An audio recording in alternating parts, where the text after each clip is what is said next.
I'm going to hoard all the glory for us. But the point is, some of these diseases aren't that simple. And the amount of entropy created with the little genetic information code we have and how it sort of like rapidly unravels into this more complex system, it's sort of like software. Like we have this very, very mundane, engineering problem that we can make more complex. And then, we have really, really not so great tools when it comes to like relative to like what a programmer has with a something like a debugger.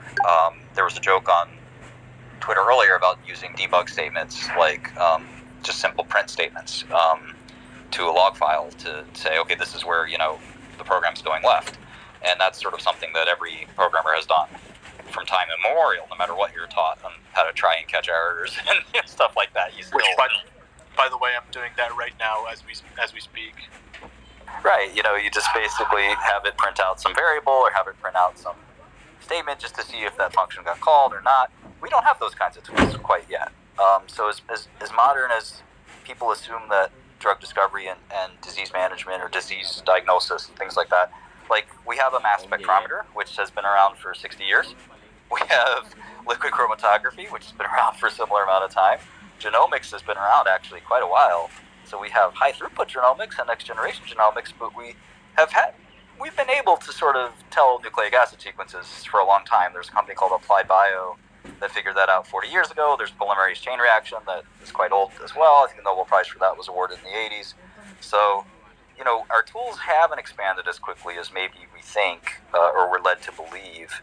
There's a lot of new tools to make drugs, which is great, and some of them like mRNA clearly saved the day with the vaccine for COVID. So I think probably there's a misunderstanding, one, on our tools, and then there's a misunderstanding on the degree of difficulty. Like, schizophrenia is very, very interesting to me because for a while it was big bread and butter for the pharma industry, and then there has not been a treatment advance in schizophrenia for around 30 or 40 years.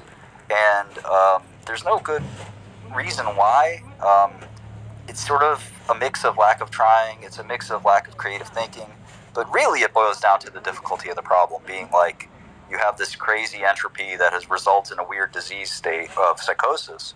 And the same thing applies for bipolar and depression, mind you. So any psychiatric disease, you mentioned the neurodegenerative diseases, those are actually probably a bit more tractable than the psychiatric diseases, although ALS has been quite difficult. It's really unclear if ALS is a single disease. It's really unclear why some people with ALS die in 6 months and why some die in 5 years and why some don't die at all. It's a really, really tricky illness, to say the least, and people just don't know where to start, Why schizophrenia happens is probably one of the most interesting things to me because there's a meta disease there, right? You have something clearly going wrong biologically, but then the substrate is the mind, right? And you have this cause and effect that's very, very tough to figure out. So at least with ALS, you kind of have a very, kind of touchable, palpable kind of thing going wrong. It's still not easy, and you've seen so many different ALS drugs not work over the last decade or two, even though there are ALSs that are caused by known genetic errors like SOD1 ALS and so forth. So it's a tough one. I think the short answer is entropy. Like, there's just too much disorder and too much to disentangle that it seems like a straight shot, but it really is not. Like, Alzheimer's is another one where it's really unclear what's going on in Alzheimer's at all. What's going on in ALS is also unclear. So we don't really know. And one of the things we're limited by in those diseases is we can't biopsy very easily kind of what's going on in an active brain or an active nerve system. Like, it's really hard to sort of, actively, like in programming, just like Hash was doing a minute ago, I can change something, then run the code, see what happens, right? It's very hard to do that here where you can't really do this rapid compilation. And trials take so long, right? Whereas in computer science, you click a button. So I think medicine is always going to move slowly, and I think that's one of the sadder things. That you see a lot of people talking about immortality and longevity and stuff like that. The reality is, medicine is one of the slowest moving, most difficult, most regulated fields in the world, and it's really hard to sort of move the needle. If your disease is like, I had a friend die of cystic fibrosis when I was 19. And now cystic fibrosis is like, for most patients, is almost curable, which is like incredible. But unfortunately, his time it wasn't for his time.